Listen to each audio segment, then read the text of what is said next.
So finally guys আজকে যাইতাছি আমাদের গ্রাম অঞ্চলের ক্ষেতিগুলা দেখতে। ধানগুলা পেকে গেছে, তো চলেন আপনারা সাথে আপনাদেরকে একটু দেখাই আমাদের গ্রাম অঞ্চলটা কতটা সুন্দর। আর ধানগুলো অসংখ্য মানে দেখতে খুবই সুন্দর, আর সবগুলা পেকে গেছে। চলেন আপনাদেরকে দেখাই। তো দেখেন দোস্ত, এই যে আমাদের গ্রাম, এই যে গ্রাম অঞ্চল কতটা সুন্দর। তো আপনারা সাথে থাকবেন, ভিডিওটা লাস্ট পর্যন্ত দেখতে অনেকটাই ভালো লাগবো। সো গাইস ফাইনালি আমি এসে গেছি আমাদের গ্রাম অঞ্চলের ধান ক্ষেতগুলা দেখাইতে আপনাদেরকে। তো দেখেন কি সুন্দর, মানে লাল লাল হয়ে পেকে গেছে। তো আপনাদেরকে একটু ব্যাক ক্যামেরাতে দেখাই, অনেকটাই সুন্দর, ভাল লাগে আর কি আমার কাছে। তো গাইস আপনাদের কাছে কীরকম লাগে খেতি, এই যে ধানগুলা দেখেন কত সুন্দর পেকে গেছে। তো কমেন্টের মাধ্যমে অবশ্যই জানাবেন।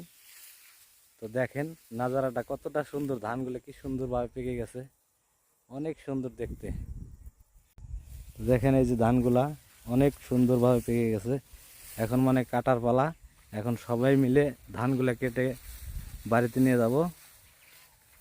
তো দোস্ত আপনাদের কাছে গ্রাম অঞ্চলটা কতটা ভালো লাগে অবশ্যই কমেন্টের মাধ্যমে জানাবেন, আর বেশি করে শেয়ার করে দিবেন, সবাই যেন ভিডিওটা দেখতে পারে।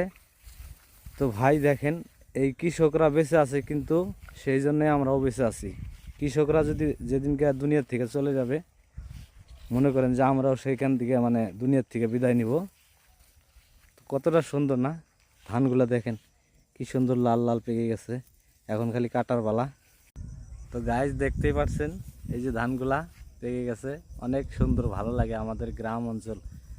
তো আপনারা অবশ্যই কমেন্টের মাধ্যমে জানাবেন আপনাদের কাছে গ্রাম অঞ্চল কীরকম লাগে।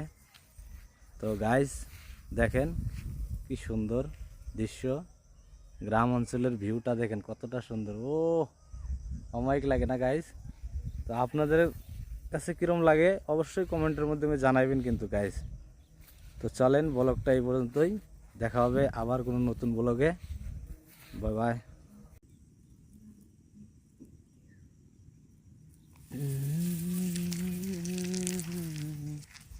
লা লা লা লা।